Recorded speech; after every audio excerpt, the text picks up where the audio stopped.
Olá, pessoal, sejam bem-vindos a mais uma leitura da Bíblia.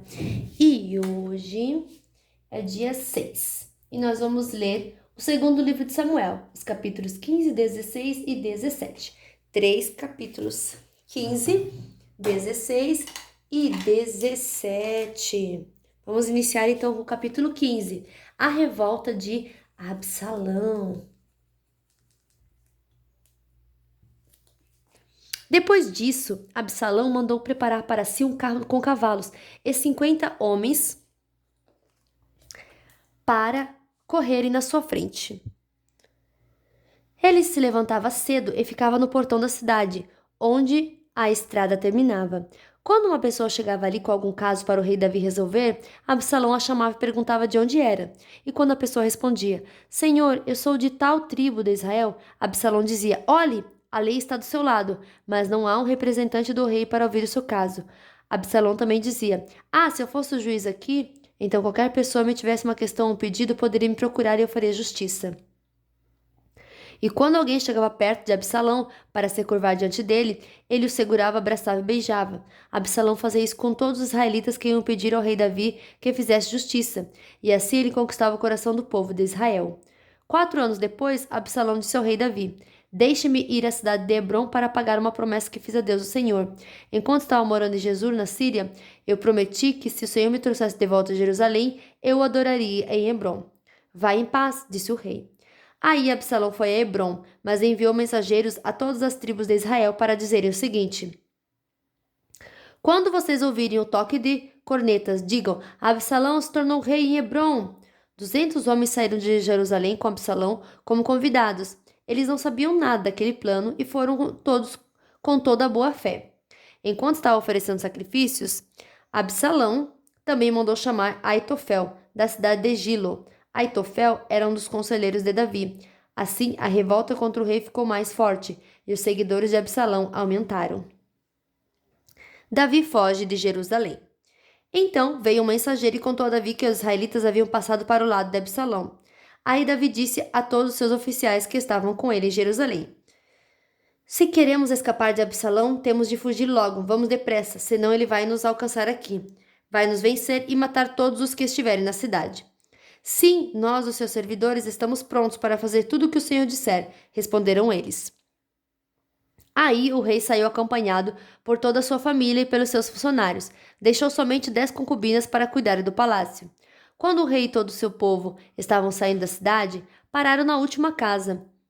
Todos os funcionários ficaram de pé diante do rei enquanto os queretitas e os peletitas desfilaram em frente dele.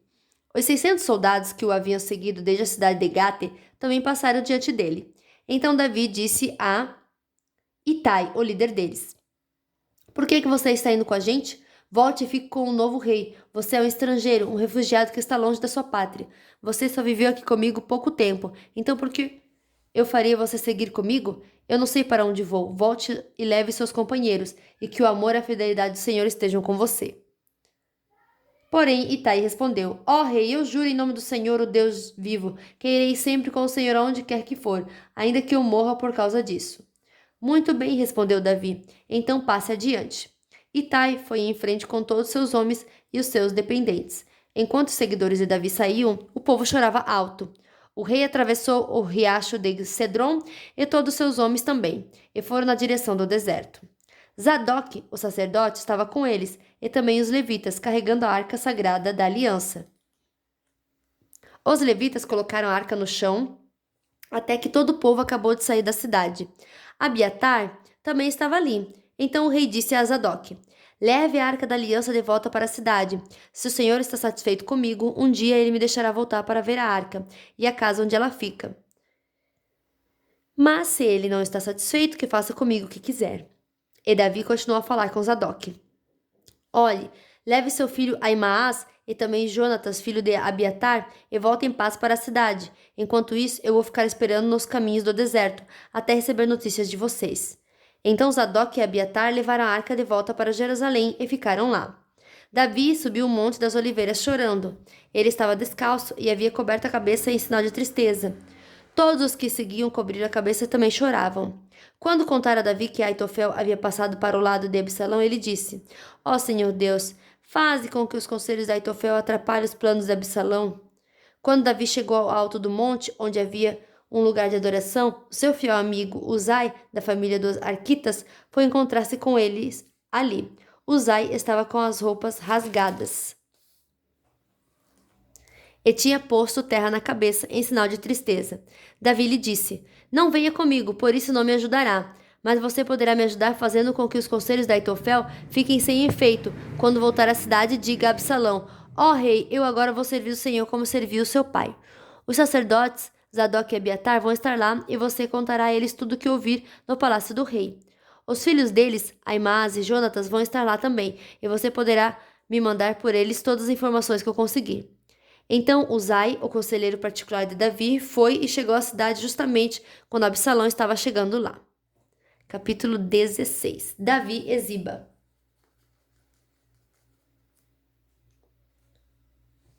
Davi passou para o outro lado do Monte das Oliveiras e ali se encontrou, de repente, com Ziba, o empregado de Mefibosete. Ele trazia 2 jumentos carregados com 200 pães, com caixas de passas, 100 caixas de frutas frescas e um odre cheio de vinho. Então o rei Davi lhe perguntou: O que você vai fazer com tudo isso? Ziba respondeu: Os jumentos são para a família do rei montar, o pão e as frutas para os homens comerem, e o vinho é para eles beberem quando ficarem cansados no deserto. Onde está Mefibosete, o neto do seu patrão Saul? Perguntou o rei. Ziba respondeu: Ele ficou em Jerusalém, porque está convencido de que agora os israelitas vão devolver a ele o reino do seu avô Saul. O rei disse a Ziba: Tudo que era de Mefibosete é seu. Ziba respondeu: Eu me curvo diante do meu rei e senhor, e que eu sempre possa agradá-lo. Davi e Simei. Quando o rei Davi chegou à cidade de Baurim, Simei, filho de Gera, um dos parentes de Saul, foi encontrar-se com ele e começou a amaldiçoá-lo. Simei começou também a jogar pedras em Davi e nos seus oficiais, apesar de o rei estar rodeado pelos seus homens e pelos guardas pessoais. Ele amaldiçoou Davi e disse: Fora daqui, assassino, criminoso! Você tomou o reino de Saul. O Senhor Deus o está castigando por ter matado tantas pessoas da família de Saul.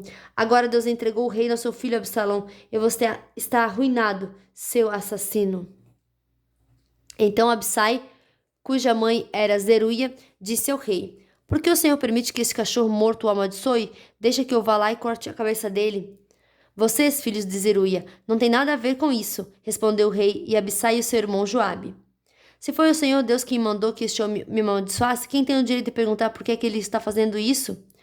E Davi disse a Abissai e a todos os seus oficiais: Se o meu próprio filho está tentando me matar, por que eu ficaria admirando se este membro da tribo de Benjamim quisesse fazer o mesmo?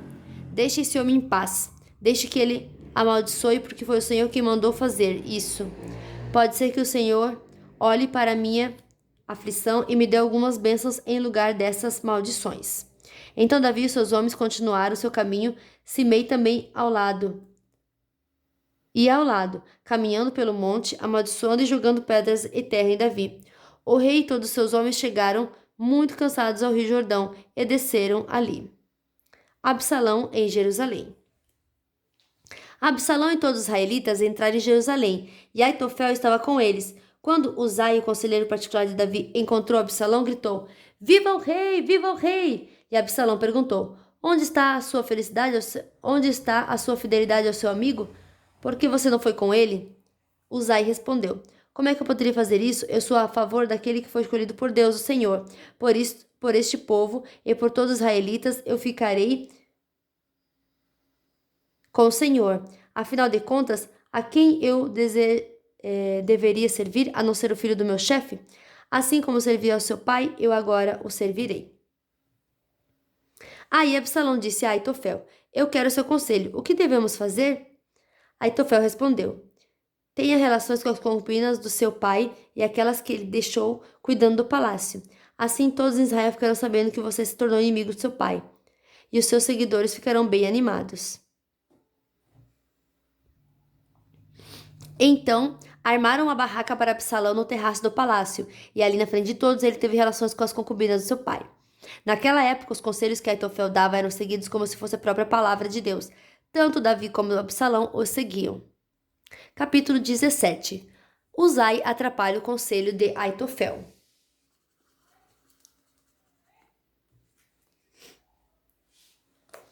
Depois Aitofel disse a Absalão: Deixe-me escolher 12.000 homens e eu sairei esta noite para perseguir Davi. Eu o atacarei enquanto ele está cansado e desanimado. Ele ficará com medo e todos os seus homens fugirão. Então matarei somente o rei e trarei de volta todos os homens dele para o Senhor, como uma esposa que volta para o seu marido. Já que o Senhor quer matar somente um homem, o resto do povo será deixado em paz. Absalão achou que esse conselho era bom e todos os líderes israelitas também acharam. Aí Absalão disse: Chamem agora Uzai e vamos ouvir o que ele tem a dizer. Quando Uzai chegou, Absalão disse: O conselho que Aitofel nos deu é este: devemos segui-lo? Senão, diga você o que devemos fazer. Uzai respondeu: Desta vez, o conselho de Aitofel não é bom. O Senhor sabe que seu pai Davi e seus homens são lutadores valentes e que eles estão furiosos como uma ursa na floresta de quem roubaram os filhotes.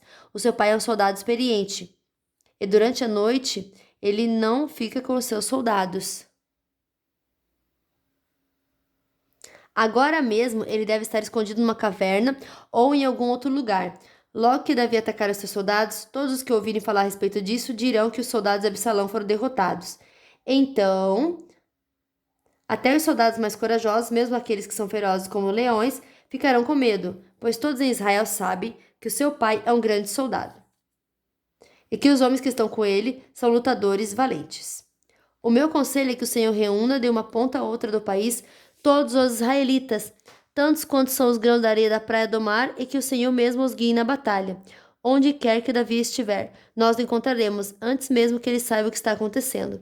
Assim, nem ele, nem nenhum dos seus homens escaparão. Se ele fugir para dentro de alguma cidade construída num morro, todo o nosso povo trará cordas, arrasará a cidade e não deixará nenhuma pedra lá em cima. Aí Absalão e todos os israelitas disseram: O conselho de Uzai é melhor do que o de Aitofel.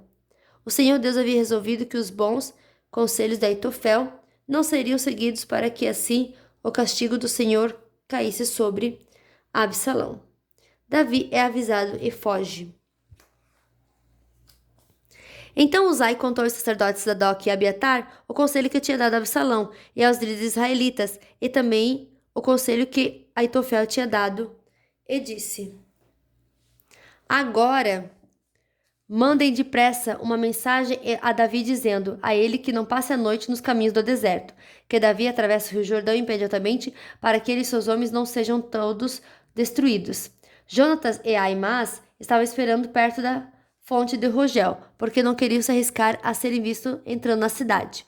Uma empregada ia de lá de vez em quando e informava sobre o que estava acontecendo. Então eles iam contar ao rei Davi. Mas dessa vez um rapaz os viu e contou a Absalão. Então Jonatas e Aimás foram depressa para casa de um certo homem na cidade de Baurim. Havia um poço perto da casa e eles entravam dentro dele. A esposa do homem pegou uma coberta, escondeu sobre a boca do poço em cima dela, espalhou cereais secos socados para que ninguém pudesse perceber nada. Os oficiais de Absalão chegaram lá e perguntaram à mulher: Onde está Aimás e Jonatas? Eles atravessaram o rio, respondeu ela. Aí os homens os procuraram, mas não conseguiram achar. Então voltaram para Jerusalém. Depois que eles foram embora, Aimás e Jonatas,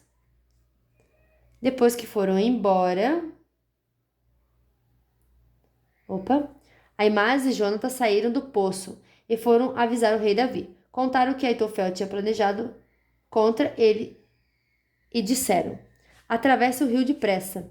Então Davi e seus homens começaram a atravessar o rio Jordão ao nascer do dia. Todos eles já haviam atravessado. Quando Aitofel viu que o seu conselho não tinha sido seguido, arreou seu jumento e voltou para sua cidade. E depois de pôr seus negócios em ordem, enforcou-se e foi sepultado no túmulo do seu pai. Quando Absalão e seus soldados atravessaram o rio Jordão, Davi já havia chegado à cidade chamada de Manaim. Absalão tinha colocado a Amasa no comando do seu exército, no lugar de Joabe. Amasa era filha de um homem chamado Ita, o ismaelita. A mãe dele era Abigail, filha de Naás e irmã de Zeruia, a mãe de Joabe. Absalão e os israelitas acamparam na terra de Gileade. Quando Davi chegou a Manaim, encontrou com Sobi, filho de Noás, da cidade de Rabá, em Amon, com Maquir, filho de Amiel, da cidade de Lodebar, e com Barzilai, que era da cidade de Rogelim, em Gileade. Eles levaram bacias, vasilhas de barro, camas e também alimentos para Davi e seus homens. Levaram também trigo, cevada, farinha, feijão, grãos torrados, ervilhas, mel, queijo coalhado e algumas ovelhas. Eles sabiam que no deserto Davi e seus homens ficariam com fome, com sede e cansados. E fim da nossa leitura de hoje. Que Deus abençoe você e até amanhã. Tchau!